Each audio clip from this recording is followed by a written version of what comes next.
that corner 85 miles an hour, and that corner became the turning point that put my feet on this stage for you today. Kevin grabs the wheel, he goes, hold on, and I brace.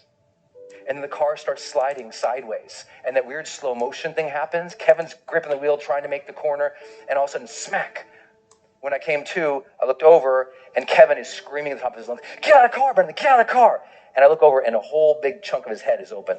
So I pull myself out of the windshield of this car, and he's screaming over here, and I stand up eventually on the hood of the car, and I look, and I notice all this blood on me, and I remember just looking down, and that slow motion thing's happening. I just thought,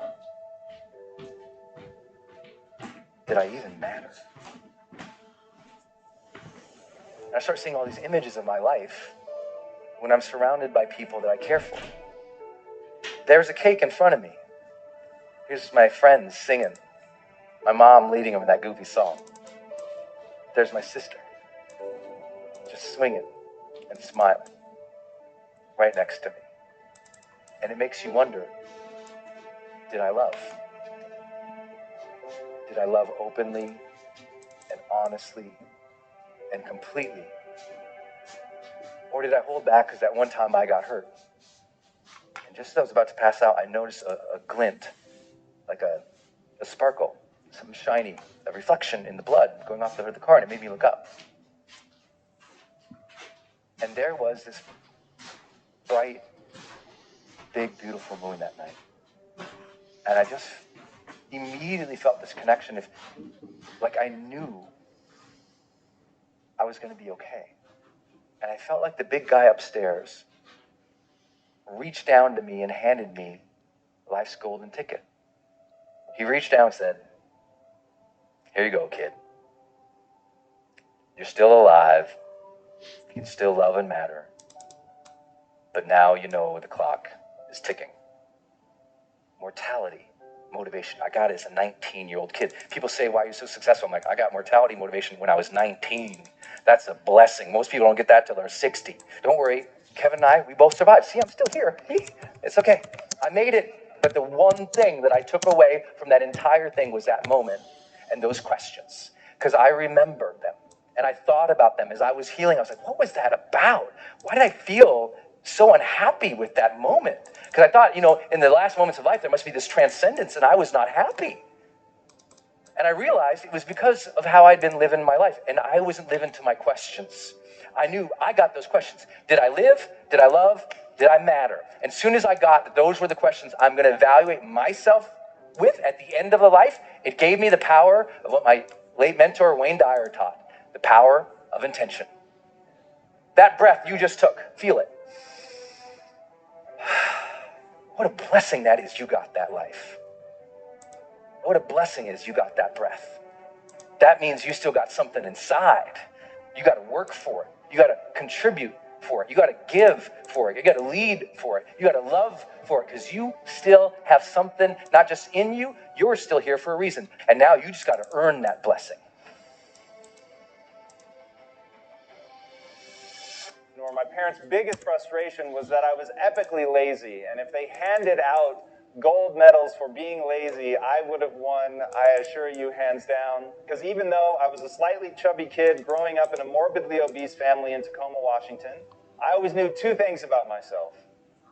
One day I was going to be rich, and I was going to have six-pack abs. Like, those are the two things, as that kid that was, jiggling his belly thinking, one day I'm not going to have to suck in my gut. When I left for college, my own mother, who had always been my biggest cheerleader, quietly assumed I was going to fail. But these two guys that were successful entrepreneurs and bodybuilders happened to walk into a class when I was a teacher. And they were just starting a technology startup. And they said, hey, we need a copywriter. Why don't you come be a copywriter?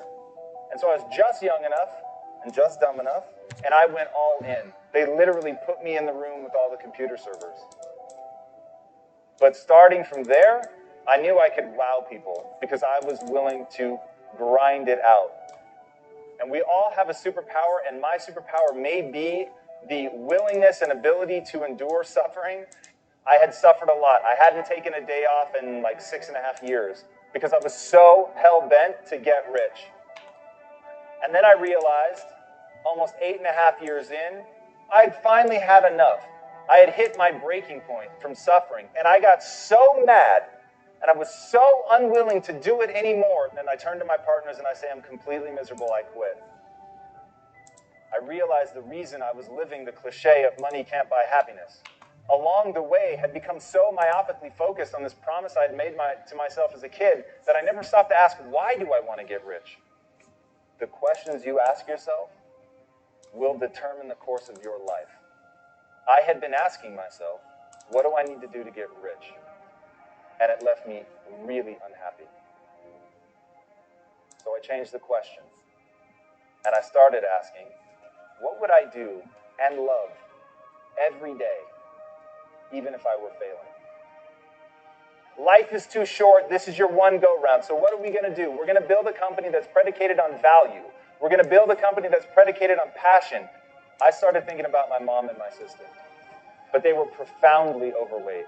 I started thinking about my uncle who ate himself to death when I was 12 years old, and how much that scared me, and it made me sad. And it made me sad to see that there were millions, if not more than 1 billion people that were in the same kind of abusive relationship with food that my mom and my sister were. So I said, I don't know if it's a big business, but I know it's a big problem. And that's the problem that we're going to solve. And so we decided to build a totally new kind of company. We started Quest Nutrition in 2010, just as we were coming out of the Great Recession. I was wearing a hairnet and a lab coat every day, and my employees were former gang members, ex-drug dealers, felons. We were in Compton, and we literally told everybody in the neighborhood, I don't care if you've been convicted of a crime. I just want to know if you're willing to bust your ass to change your life. And if you are, you're going to get an interview. And I'm not going to ask for your resume. I don't care about your resume. Your resume tells me where you've been. It doesn't tell me the price you're willing to pay to become somebody new. Every belief that you have is a choice. I choose to believe that human potential is nearly limitless. And this was the belief that changed my life. Because once I realized, so it's not about who you are today. It's about who you want to become and the price you're willing to pay to get there. And I promise you, the day that you're willing to pay any price, you'll achieve what you want to achieve. If you truly believe that human potential is limitless, what do you want to become? And what price are you willing to pay to get there? Gives you better sex, increases your good cholesterol, gives you more friends, gives you more meaning, engagement, life satisfaction, and happiness. If you have a purpose-driven life, it adds years to your life. You live longer. Let me share 2 stories with you. Story number 1, we're interviewing one of those school teachers. She says, the first year I taught was heaven. The second year I taught was hell. I had 5 boys that second year, and they were incorrigible. And there was one kid in particular. He was impossible. One day, this kid's in the doorway of the classroom, and he's kicking and moving his arms, making noises, and I lost it. She said, I'm ashamed to say these words. But I walked towards that kid with the intention of kicking him. Thank heavens he got up and ran away. I kept walking. I went to the principal's office. I said, this is it. It's him or me. And the principal took the kid out. She said, I felt terrible. So I went to my colleagues and poured my heart out. And they said to me, you are not the key to every door. And as she said those words, she burst into tears in the interview. And we waited a long time. And then she looked up and said, I hated that. Those words, you can't be the key to every door. She said, so I decided to become the key to every door. Instead of pushing disruptive kids away, I began to seek them out. I began to bring them into my world. I read every book I could find. I kept notes. I ran experiments. I kept notes on the experiments. And then she kind of pulled herself up and said, today, I am the key to every door. When there's a disruptive, troubled kid in the school, they say, give her to Miss So-and-so. She seems to know what to do with them. That's a profoundly important story. It's a story of transformative learning. When I have a higher purpose, I find the energy and the courage to go outside my comfort zone. Now, the second story is a lot closer to home. I once had a daughter. She was single. She was living in Washington, D.C. She had reached that point in life where she said, there's not a good man left on the earth. And then she found one, and she got really excited. Relationship grew. And then one day our phone rang. She's talking to her mother, and I know what's going on. This guy just dumped her. This daughter is the firstborn child. Many firstborn children share a common characteristic. If they're miserable, they want you to be miserable too. Okay? And she said, I'm coming home this weekend. I thought, oh, no. Her mother hangs up and says, you're the father, you go to the airport and pick her up. So next day I go pick her up. She gets in the car and she doesn't say, hello, how are you?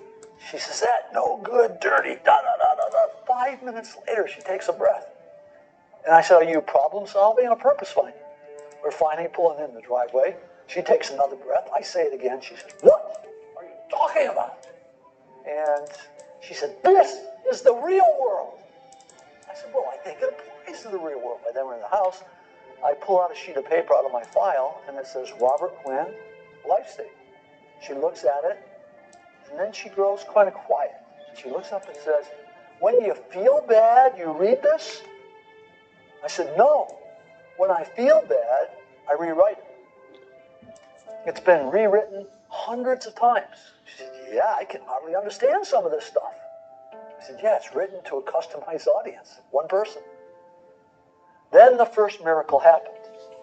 She said, do you think I could write one of these? I said, I'm sure you can. She went in the bedroom. For a day and a half, she worked on her life statement. The miracle was, I did not have to suffer during that day and a half. She got on the plane. She flew home to D.C. A couple days pass, I get an email. She said, he called me. Oh, this will be interesting. And she says, so I wrote him this letter. And I'm reading this letter that she's attached. It's incredibly vulnerable, open, honest. And then at the bottom it says, and my roommate said I can't give this to him. Now that's an interesting thing.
Mike screamed, "Grenade out!" and jumped on it, and boom!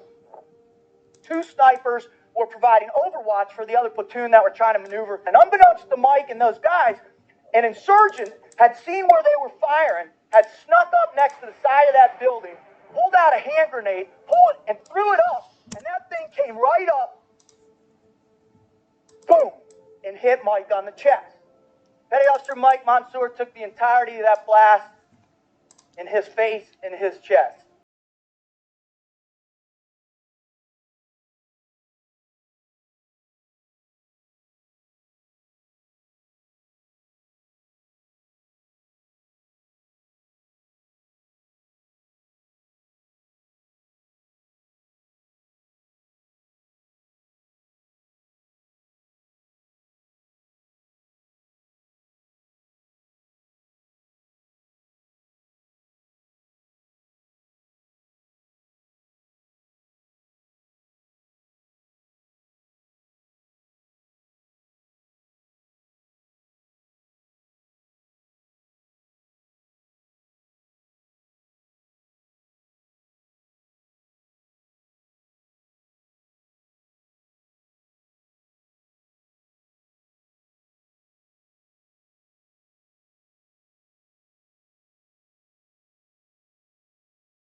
Truth one.